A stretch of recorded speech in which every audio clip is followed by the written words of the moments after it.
buddy. How you doing? If I was any better, I'd be you. All right, if I can have your attention, we're going to get started here. I've got Rachel from Countryside Health, and she's got some tokens to pass out to the kids. What is the tokens for? For $2 for the tokens for tomatoes, so you can buy produce. Some vegetables. Vegetables, yep. So, if you're unaware, I started a Junior Market Farmer program this year for the kids in Canby. Earlier this spring, or winter actually, we handed out, I think, about 65 sets of seeds and soil and little pots with some instructions to get kids started to learn how to plant things. So then through the summer here, anybody who's got produce that they've grown from that can come and sell it at the Junior Farmers Market booth. And we're just available to answer their questions and whatnot. So we're just kind of getting going. It's our first year. And we thought it'd be a good idea to have Kyle Armitage come down and give us a little demonstration on cooking. So he's been going around since the market opened and picking up some produce from everybody.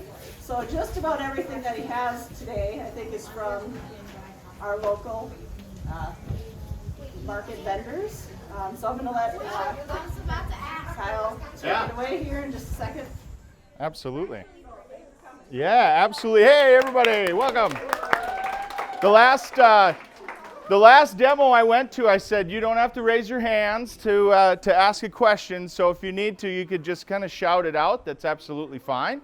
But you also can just randomly applause at any time too. I like that as well. So that kind of keeps the energy going. Last demo I did, I had 3 cups of coffee before.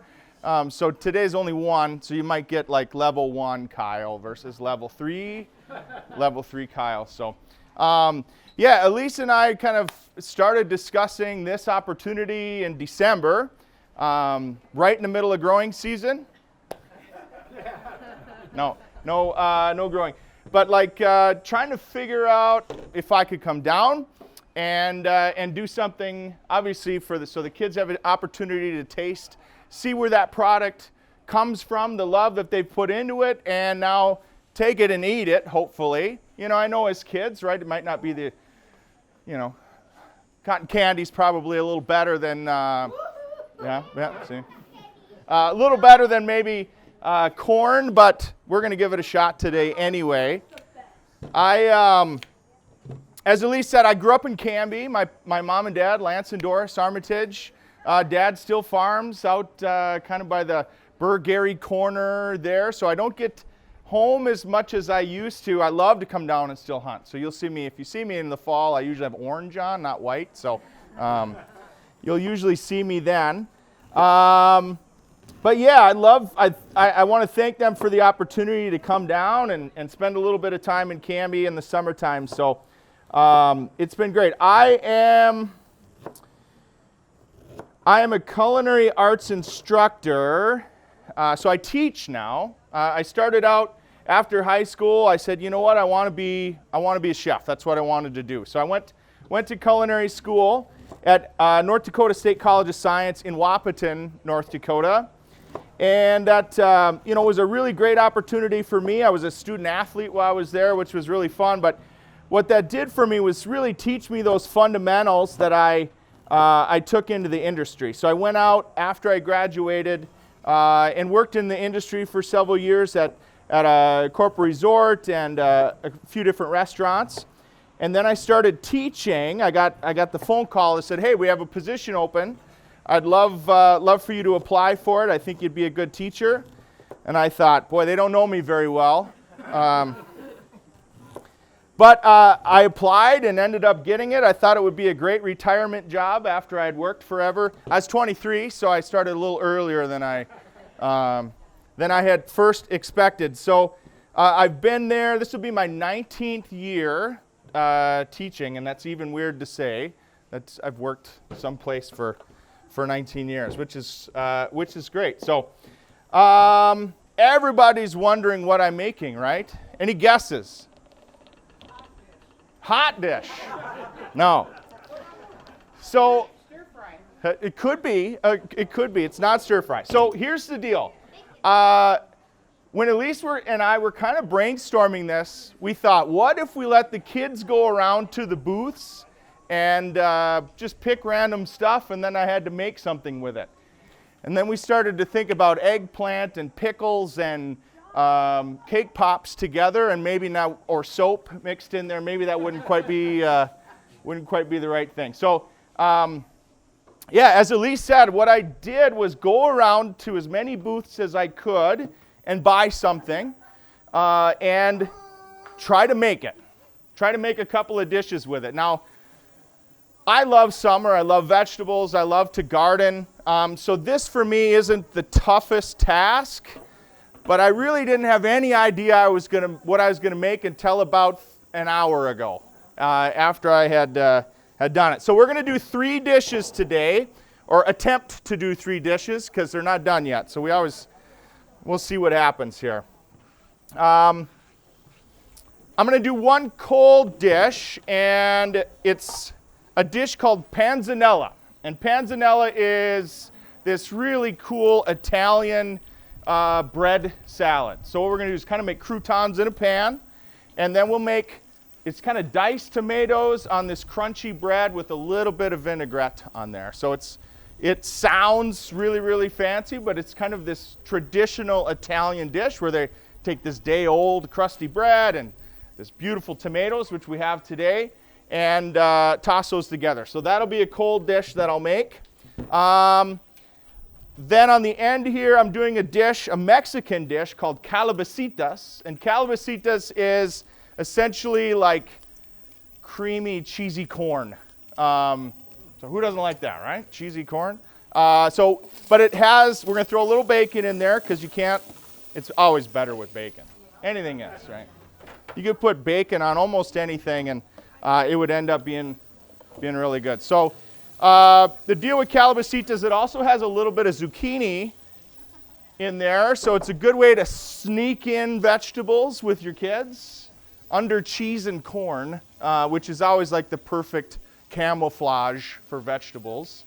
And then the last dish I'm going to make, I'm going to try to make them all 3 at the same time, which will be pretty near impossible, but is a dish that I really like for breakfast. So it's potatoes, it's got some carrots in there, it's got some breakfast sausage. I already kind of browned that off. And kale.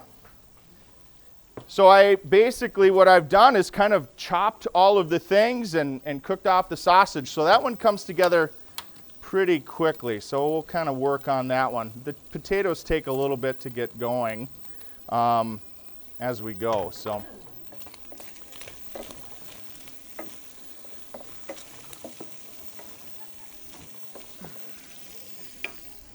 All right. So I'm just going to, I'd love for you to ask questions if you want, but I'll kind of I can probably talk anybody's ear off as well if it works that way. Who what? Who influenced me most?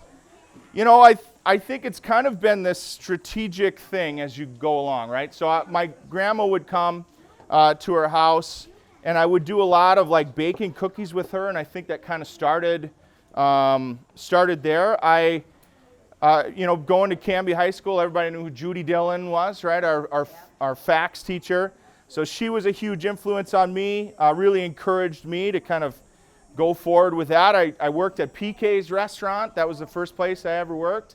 I worked at D-Toys as the second restaurant I ever worked at. So kind of everywhere I've been has influenced me. My culinary instructors, again, as I grew into that professional, I had a fantastic mentor as I was out and worked and taught me basically that I didn't know anything and that I really needed to study. I think we've all had that in our lives, right? You come out and you're like, I know this. And then you realize, I really don't know anything. So I'm still learning that. I really don't know anything. So, but yeah, great question. So you find that influence, and I've had that kind of strategically through the years.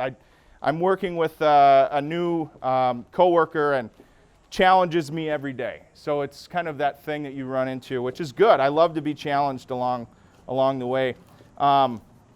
You know, my kids have been a big influence on me, right? Teaching to you know, grow things and can things and eat as healthy as we can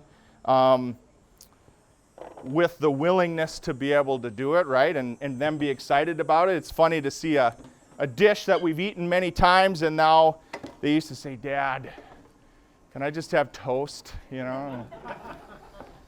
And then now, when they're 13 and 14, they say, "Oh, what are we having?" "Oh, yeah, beets? Great." I'm like, "Sweet." I'd never thought that would happen. But, yeah, so you kind of find that influence and those flavors change along the way. So, good question. Thank you. So I'm working, again, I'm just kind of doing my prep now with this Calabacitas. I like a little bit larger zucchini because they're a little harder, but I don't use the center part. You know, it gets a little squishy. And many times zucchini, right, you look at it at like 8 in the morning and you're like, not big enough yet. And then you look at it at 8 in the night and it's suddenly like a club you could go to jail with after hitting somebody. So I do like to use a little bit larger zucchini for that, because the outside is a little more firm, but the inside is kind of soggy, so we won't use that for this dish. And then you pretty much just dice everything. You could slice it too. Calabacitas, you don't have to dice it, but I like, you know, kind of, it's traditionally a corn dish, so I really like to try to dice it. That back over there. I'm never done. I'm still working on it. Yeah, so that's kind of a funny thing to talk about, because when I teach knife skills, or when I taught knife skills, I actually teach baking and pastry now. But when I taught knife skills, you know, the students would get kind of annoyed because we would do it for a long time. You know, we'd continue to do it. And they're like, "Well, chef, can we just please do something else? Can we please do something else?" You know, I said, "Well, when it's right, we can move on." And you know, it's one of those things where you're never done, right? You know, we talk about knife skills all the time, and we do knife skills all the time, but you're never fast enough. It's never even enough. So you're always continually learning. So the way that I teach knife skills is kind of in a three-way part, right? So we use the French knife a lot. When I grew up, we used this for everything, right? This was everything from a watermelon to an orange, right? You pulled out this, and I always tease my parents because it was the Chicago cutlery one, right, with the wood handle on there that they got for their marriage, and usually the end was busted or cracked or something. Right, and then, yep. So yeah, we kind of move away from the paring knife as we learn, and the first thing I teach is the grip, right? So one thing you don't do is this. This isn't necessarily grip. I call this the death grip. This gets you prison time. So you generally spend some time behind bars when you do this grip. This one I call the Pointer Sister. I always should say I should remember a Pointer Sister song. I don't know that. But I don't love this one. A lot of people will use this one. What I really like is you take these two fingers, you pinch the blade just in front of the handle, and then you wrap the other three fingers around, and what that does is gets you a lot of pressure if you're cutting a hard vegetable. I tell my students, you know, if you're cutting a rutabaga, and they look at me like, "A rutabaga?" Like they don't know what a rutabaga. You guys know what a rutabaga is? See, they get that same look when I ask about what a rutabaga is. But it does give me enough pressure to push through something hard, but also enough dexterity to do work with something soft, like a zucchini or a mushroom. And yeah, so that's the grip. The second thing I talk about is the guide hand, and the guide hand is the other one. So I got my grip, my guide hand. One thing we don't do is put our thumb down. Anything you stick out with your knife will be gone. So I always say don't put your thumb out when you're doing it. So we turn our thumb behind, and I make a C with my fingers. And my knuckles stick out, my fingernails are in. So in the classroom, I say you can't have long fingernails. And they're like, "Oh, That's no fun. And you can't have painted fingernails, no fingernail polish. Oh, that's no fun. Well, anything that's on there is going to come off at some point or another. So I love potato salad, but I don't like it with fingernails, and I'm sure you all don't either. So we have our grip, we have our guide, and then we have our movement, and the movement should be even, right? It's not like the Muppets where the guy's, doing that kind of thing. It should be nice and smooth. So when I'm slicing, for example, the knife is basically just running right along the board, back and forth and back and forth. So, and I use all three together, and you get that nice smooth. Now, it takes a lot of practice. I always say it's a skill, right? So if anybody play piano or shot you play piano, yeah, a little bit. You shot a free throw before, okay? So first time you do it, it sounds pretty bad, on piano. First time you shoot a free throw, it's probably not very good, but how do you get better at it? Practice, right? And knife skills are no different. So it's that grip, guide, and movement all the way through, and it's never done. You kind of never get finished with it. You can always improve just a little bit. So if you were to spend your money on one knife, what would it be? It would be a 10-inch French knife. I'm not a huge, doesn't really matter the brand. I would say in that $80 range. You can get some that are $300. You can get some that are $3. That $80 range is going to get you something pretty nice. Is that what that is? This, I think, might be this is a 10-inch French knife. Yeah. Yeah, sometimes called a cook's knife or a chef's knife or a French knife, kind of tomato, right? Yeah. So. You are welcome. Good question. Did you have 2 gas burners and an electric one? Yeah, so this, whoops. Does it have a cylinder in the side? Yeah, so these are butane, like little camp ones. You get them for $20 at Walmart or Target or whatever. Always really nice to have around, especially where you're at. This one is an induction burner, so there is no open flame on it. What it does is kind of agitates the molecules in the pan, which then creates heat. So there's no open flames in it, which is really nice. I mean, you never know where you're going to be if you don't have power. These are great, right? Yep. If you don't have power, these are really, really nice. Making omelets when you're camping, or just having a little extra burner but they don't put off a ton of heat, but they're kind of nice to have, Pretty good. Good question. Thank you. Well, I just was thinking it's like gas. I don't see any propane anywhere. Right. Yeah, little butane canisters. You can use the cans for other stuff. Like I have a torch for making creme brulee. You use the same canisters for that. All right, so Calabacitas is here. We got a little bacon in there. And this dish is really easy. So you can see, guys, all we've done is just kind of taken some sweet corn and peppers and onions. That looks so good. Yep. There. Check for camera, right?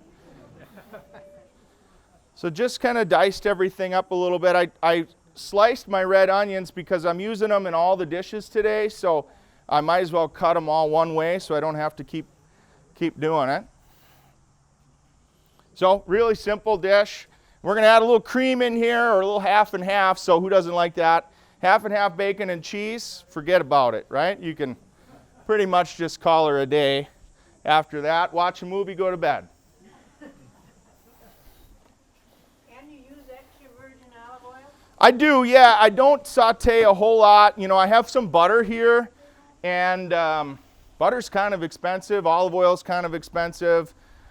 I use a ton of olive oil at home. It's kind of the main thing. I go to Sam's Club, buy the big jug, and use it all the time. We use it a lot at school.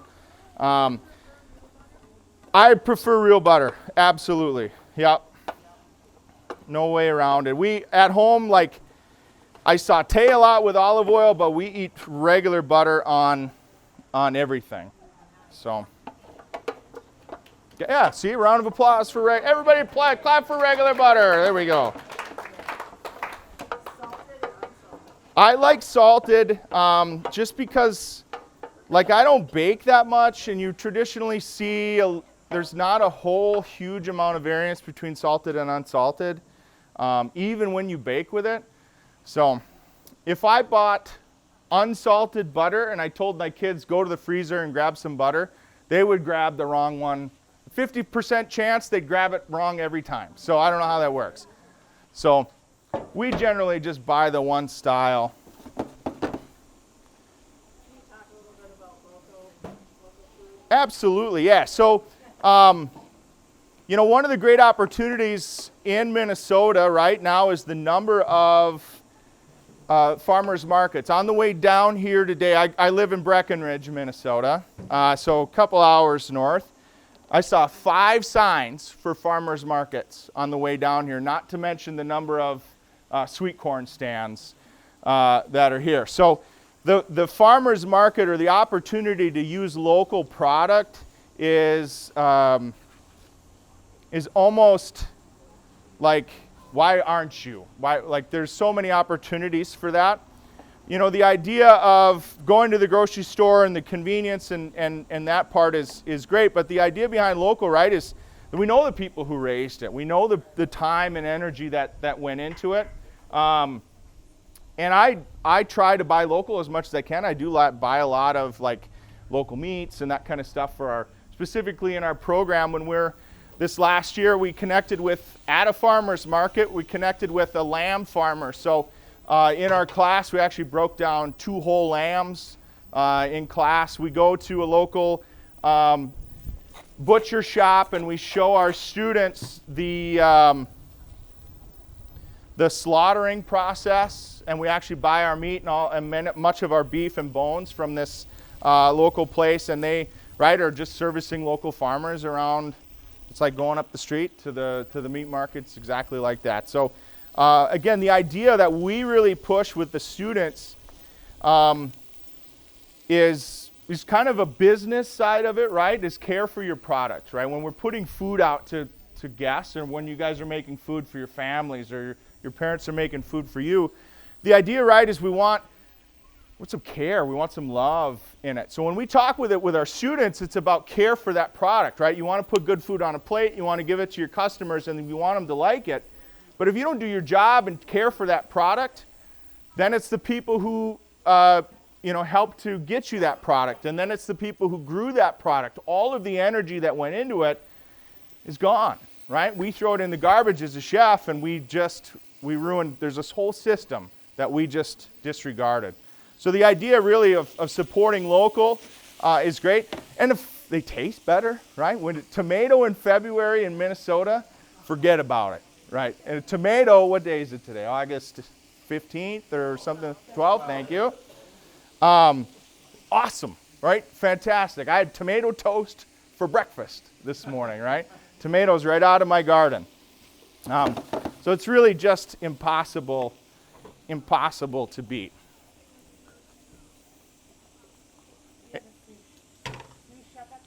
Do I have a sous chef at the school? Not really. So the question is, do I have a second chef at the school? So not really, right? I'm kind of in that educational zone, so we don't really have sous chefs. I work with students and stuff every day, so that you kind of, depending on what task we're doing, you might hand them some different responsibilities and stuff along the way. With some students that you teach, have they had natural talent? Yeah, have they had natural talent? Yes. Yeah. Do they have to have natural talent? No. No, not at all, right? So the idea that what's really valuable behind a great student is desire. They have to want to do it, right? So I'm teaching students to go into the hospitality industry, right? Work in restaurants, work at PK's, work at Subway, work at all of our local restaurants. It's hard, right? It's hot. It's late nights, it's weekends, it's holidays. There's a lot that goes into it. Maybe they're working at a school, or maybe a hospital. So there's a lot of challenges at all of these positions. So they should really want to do it, right? It shouldn't. We always see in what we do many times is that people work there until they get their real job. I'm teaching people that this is their real job, right? So that desire to want to do it, that excitement to actually be there is so important. Have I seen some talented students? Absolutely. Absolutely. We do some some competitions where I've seen students end up winning a national competition against all other 50 states, you know. But what it really came down to with so many of those is hard work, right? They put in that work, they practice, they practice, they practice. So yeah, the talent, of course. Does it have to be talent? Not necessarily. So, good question. Thank you.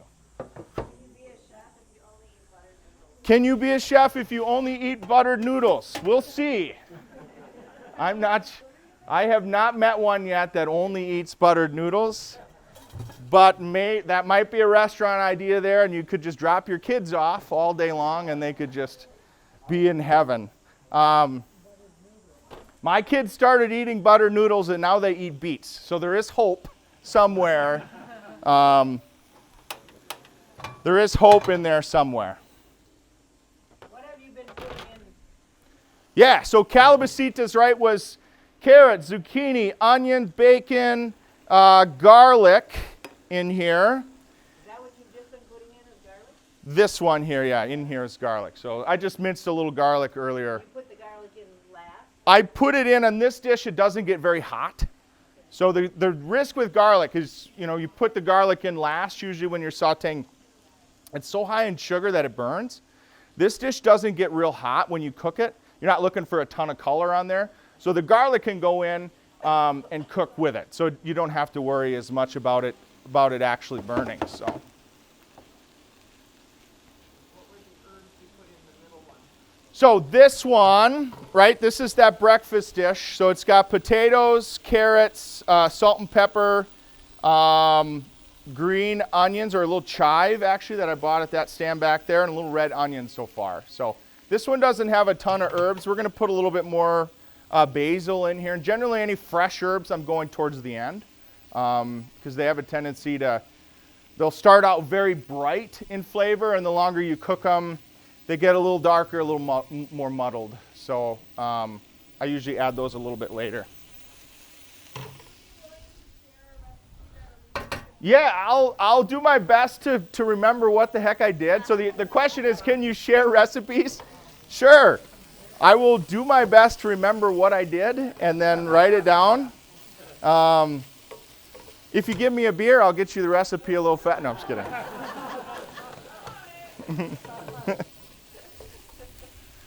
Yeah, so it was funny. I just got back from doing a demo in Bismarck at a conference. And I made these really, they were good. These good meatballs. They were an Italian meatball. It had a sun-dried tomato cream sauce in there. It was really, really good. And a lot of people asked me for the recipe, and I was like, I don't have one because I went to the freezer and I tried to figure out what I had, and I put something together, so I didn't have a recipe for that one, and I knew on my way down somebody was going to ask. So,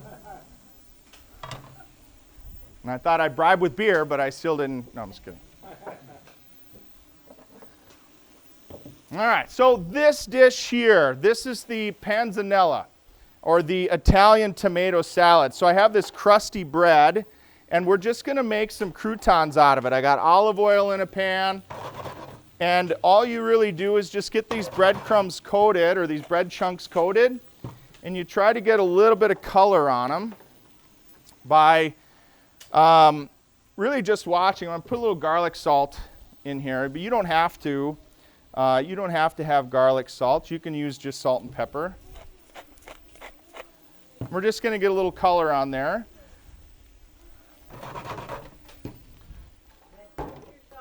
It is kosher salt, yeah. Now I teach baking, so we don't use kosher salt a lot in baking because it's a little larger flake. But when I do my cooking, I use a lot of kosher salt. I don't know. Some people say you can tell the difference in flavor. I'm maybe not that delicate of a taster. I like to see where it goes. It's bigger, so you can see it, and I kind of like that a little bit. So. Whoop, we're going to lose some. That's all right. Whoop, lost some. That one's for you. I'm just kidding. You don't have to eat that.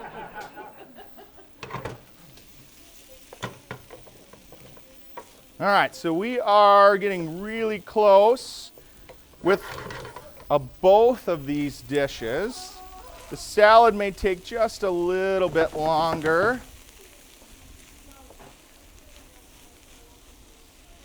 So a lot of people ask, what's your favorite thing about what you do? Any guesses what my favorite? Eating, right? Of course. So 10th grade, right? Judy Dillon is going to teach food occupations, and I'm like, I got to get in that class. I'm hungry. So just being hungry kind of took me along this path, right? Can you imagine a 10th grade growing boy not wanting to eat every 4 minutes? So that's my favorite part. A lot of people say, what's your favorite dish? And it's like, well, frozen pizza and macaroni and cheese are my, yeah, right? Oh, see, he's here. Frozen pizza, mac and cheese. Why? Why, chef? Because I've cooked all day and I just want to sit down and then let it do it by itself. So that's always a little joke, tongue in cheek, right? But I really like Italian food.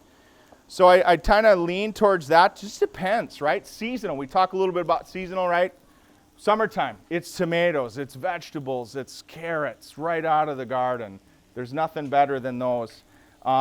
It's carrots and potatoes. These are both the onions, all three of these so far. Chives, right out of the garden. So it's hard to beat that. But in the wintertime, right, it's mashed potatoes, it's steak, it's gravy, it's tater tot hot dish, it's chili. So it's hard to narrow it down when all you want to do is eat all the time, So yeah, I don't have a favorite dish. I don't think I have a least favorite dish either, though, which is good. Like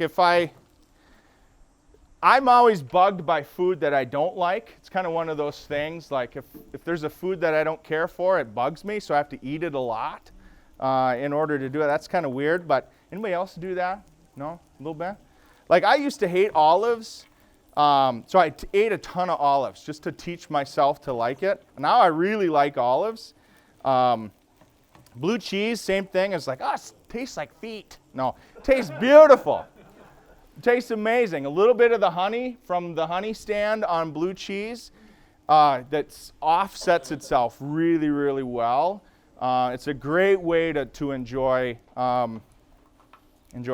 See, that $100 he gave me to say that was totally worth it. So, thank you.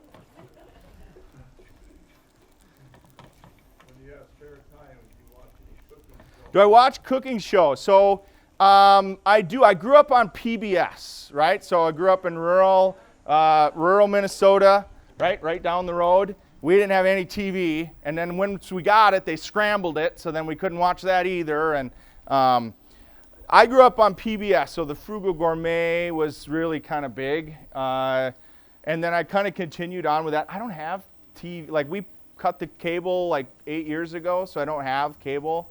We have Netflix, but no, I don't normally watch a whole lot of restaurant shows. Just, I don't know. I don't. I do read a lot of books, read a lot of magazines, a lot of articles and stuff.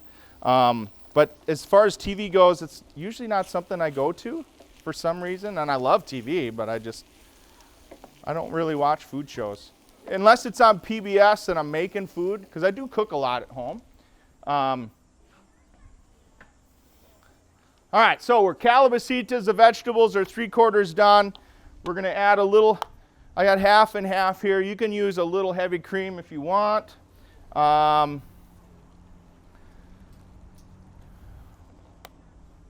That's about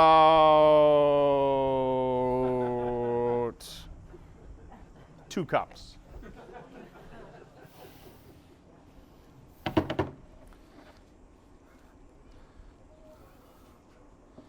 And Calabacitas is a Mexican dish. So what should my spices be? Right? So chili powder, pepper, cumin. Where's mine? It's around here somewhere. Yeah, so I have green peppers in there. There it is. I knew it's here somewhere. So cumin is that taco flavor, right? That's where that really comes from. And then the chili powder gives it a little bit. And this is a light chili powder. Chili powder traditionally doesn't have a lot of heat to it, so you don't have to worry about it getting too hot. I don't like heat myself. This dish, you could put jalapenos in there if you really are into that. You can use kind of Anaheims or whatever peppers you have. I love to grow weird stuff in my garden, so I always have weird peppers that I never do anything with. I'm like, oh, I grew these beautiful peppers. Nah, I don't do anything with them. Just to say I did. But yeah, so you can use that. I just use green pepper in here, green bell pepper, which to keep it pretty neutral. Yeah, you know, and then you just want to go ahead and taste it. So, all right, this dish,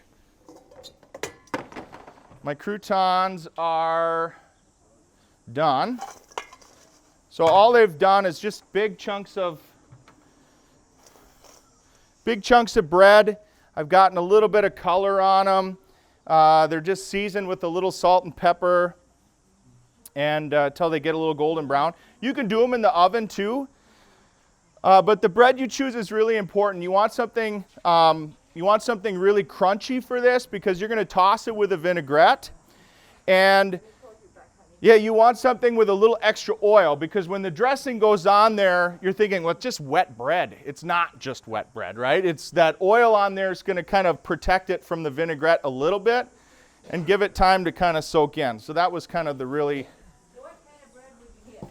I got baguette. So I just went, I went to Aldi and got a baguette, right? So whatever you can find, any of that kind of artisanal bread. Some stands, right? So the food stand or the market in Wahpeton or the twin towns that I'm at, they have the bread lady, and she brings a lot of artisanal breads to that one. So that one does work out pretty well. All right, so Calabacitas. That one's ready. That one's ready. Here. There and there. All right, we're going to throw together the dressing and the rest of the ingredients for our panzanella, our salad, and then we're about probably 10 minutes until we're ready to eat. How many of you are hungry? Good. Yeah. I taught a cooking class for, it was an online one, right? Everybody loves online everything. Yeah.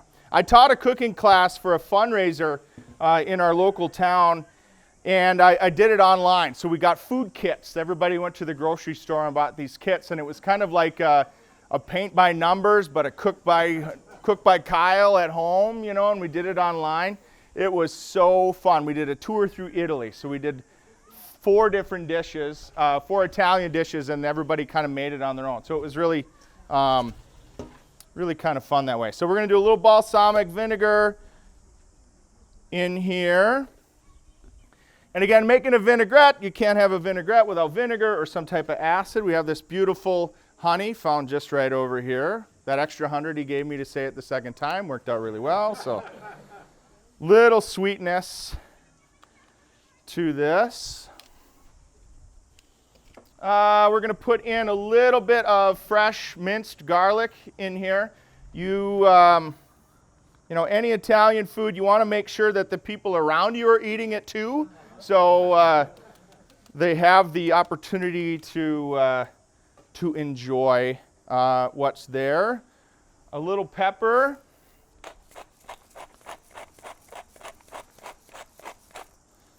Or a lot of pepper, depending on what you're into. I like pepper, right? I really like pepper.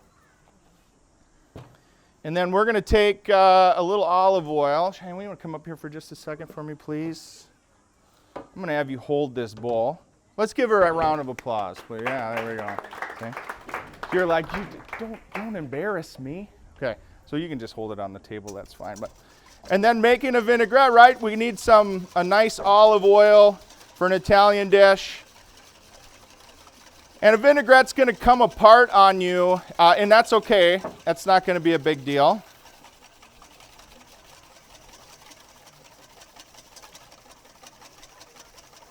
It will separate after a little bit, but right now, let me grab a spoon and I can show you guys what it looks like in the meantime.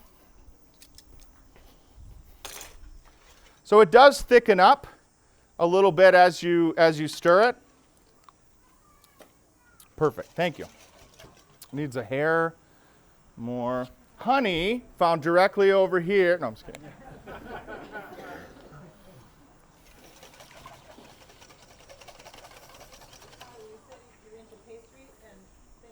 Yeah, that's what I teach now, yep. Do you use large pie cups or do you use short? Yeah, so what we do in the program is we give exposure, right? So we show them crust with lard, we show them margarine, we show them shortening, we show them butter. And then we also do blends of each, half and half of them, and you mix them, and then we do a taste test so you can see them. Something that you would never do at home because you'd be making crust for days. And Do you have a preference? I like half butter, half shortening. So shortening, right, gives you a nice flaky crust, but it coats your mouth, right? It doesn't taste very good, right? Butter is great, but it's expensive, and its flavor's phenomenal, but it has a little moisture to it, so you don't get as flaky. So, right, you get the best of both worlds of kind of the flakiness. Yeah, so it's kind of a loaded question. We do a little bit of both. So, yeah. All right, so Panzanella, let's finish this one up. So in our salad, I'm gonna put a little red onion in there, which I kind of diced up before. Our dressing is done. Our garlic is there. We'll put this back. And then we're going to slide in our tomatoes. And I like a little cucumber in here. You know, depending on what cucumbers you like, it depends. If it's hot out, right, your skin on your cucumber gets pretty tough. So I might peel it. I don't know. Let's taste it. You don't want to peel it, you just cut them smaller, right? Cut them thin. I never peel my cucumbers. I like to peel myself, but not everybody does.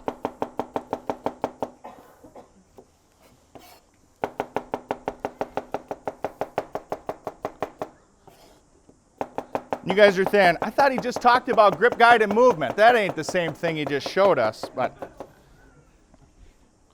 that's level 2 knife skills. So we'll start at the beginning, okay?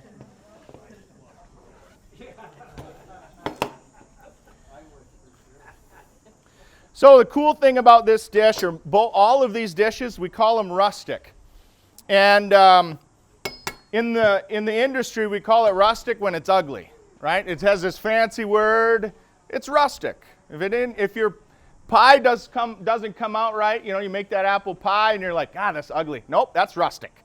And then we charge $2 more for it because it's rustic. So.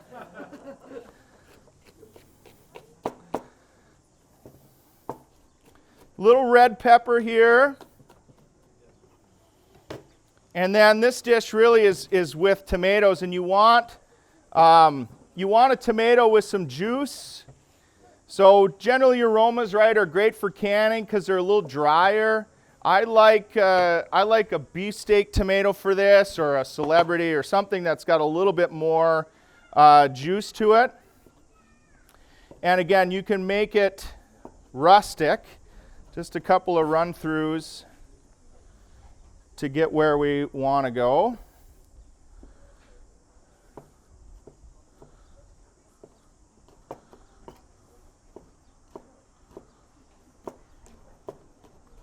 And even if they crush a little bit, that's okay.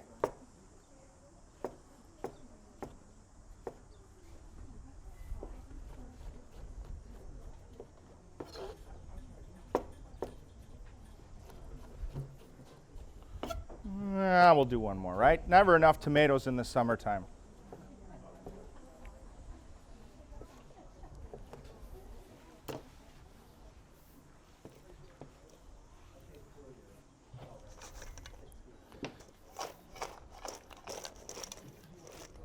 So what's really cool about this dish, right, is you get this beautiful color in there, all of these great vegetables in there. I think I know you sitting there.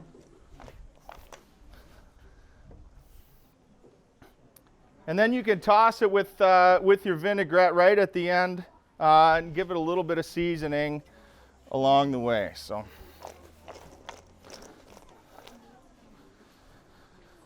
All right, so let's do a checklist. What am I missing in my Calabacitas? Cheese. Okay, we'll dress our salad right at the end. And I got to make a little scrambled eggs for our breakfast dish, and then we will be ready. I got some nice, beautiful greens that I'm going to use in our salad as well, because I love the flavor of the fresh greens, and these looked phenomenal. Fresh greens, far back, stand back there. My greens I pulled out already. They got too big, so let's take, oh, we need some basil. I forgot basil in there too. But let's get some cheese going. So this, you can use yellow cheese for it. I'm going to use a little Parmesan. In a Mexican dish, we probably should use a Mexican cheese like a cojita or even like a feta, kind of a crumbled cheese. You know, you could kind of use what you got. What I don't love is like pre-grated cheese. Anybody tried to make a cheese sauce with the pre-grated cheese before? It comes out grainy. Whenever you're making the cheese sauce, you really want to use kind of a hand-grated cheese for it. Otherwise, you have that graininess. They take some starch and they toss it on that cheese so it doesn't stick together. Well, that starch doesn't really like to be cooked out. So, all right. So we got about a half a cup of cheese there that will fold in to it. Give it a taste to see where we are at.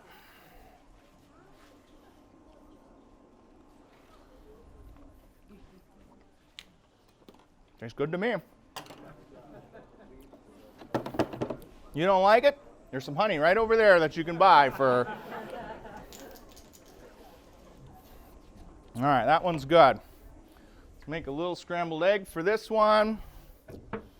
And we will be set to jet.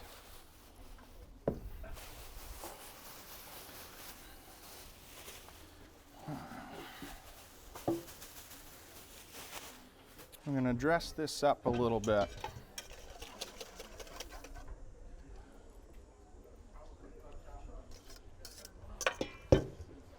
Toss it in.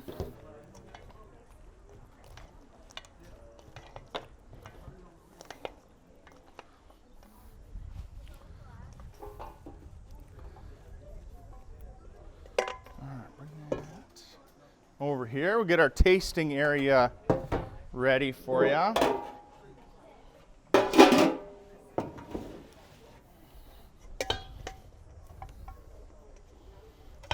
Okay, got some beautiful fresh eggs. Actually, give me just a second. We're going to wipe this one out for just a minute.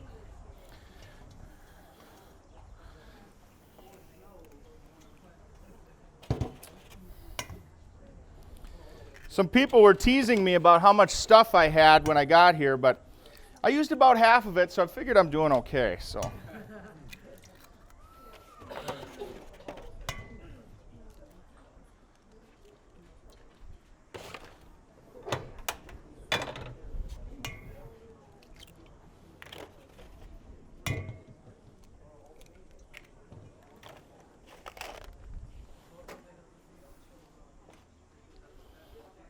Okay.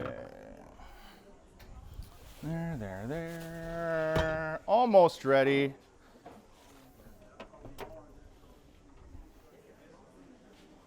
Okay. Put a little butter in there. Or a lot of butter with our scrambled eggs, right?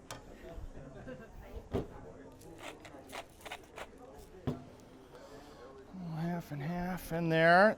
And I like the last thing we do with this potato scramble before we do the eggs is fold in some fresh chopped kale, which I have back here. And I really like kale. My kids don't care for kale as much, but they're not cooking, so they don't get to pick.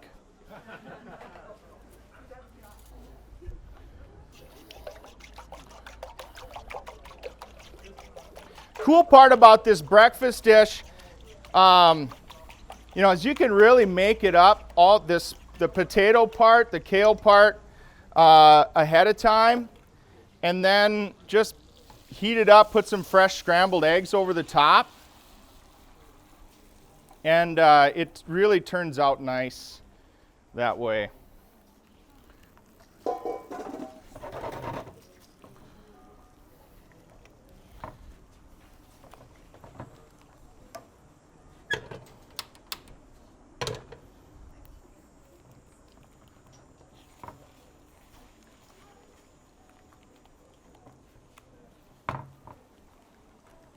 And then whenever I do scramble, I always turn them off about 2-3 minutes before they're done. A little creamy. I like them a little bit more on the runny side. That's about it. That pan will continue to. Whoop! Lost a little bit. You get that one too. I'm kidding. You don't have to do that. See, she said no. She knows. She knows. All right, let's finish this one off with our fresh chopped kale. And the kale will kind of wilt down for us. This kind of nice, kind of colored, tough green. And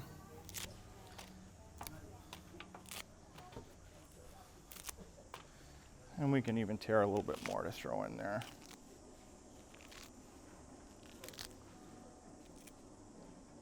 Any of those tough stems. Whenever possible, you can buy chopped kale, but to me you end up getting most of like these big, really big pieces. It drives me crazy. So whenever I can find a good leaf kale, I always do that. Add our breakfast sausage back in. Here. Let that come up to temp. Come out of our way here.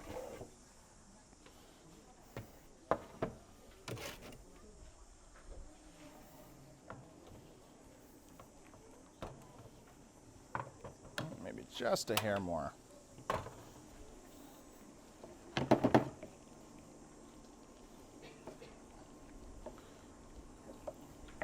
Cool thing about the induction burners is they can really get specific on your temperatures. So this one's just like at 150 degrees, it'll sit and stay. So they do have their uses, like if I'm doing chocolate or something that's very temperamental where you don't want it to burn very much, induction is really nice that way. Because it's very, you can get very specific with those temps. Yeah, so on the bake shop, we really use them a little bit more than most of those other areas. All right, give me a taste.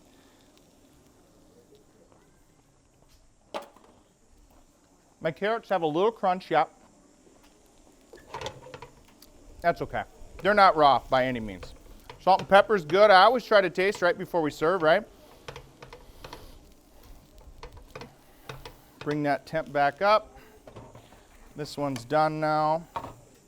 And we top it. So let's get some serving containers. And again, I didn't know how many people were going to be here, but everybody should have a chance to get a little bit of a taste. I think Cheyenne was going to help us out a little bit if we needed to do it, but we'll probably have you come up, get this cord out of the way, and we can dish up a little bit if we need to.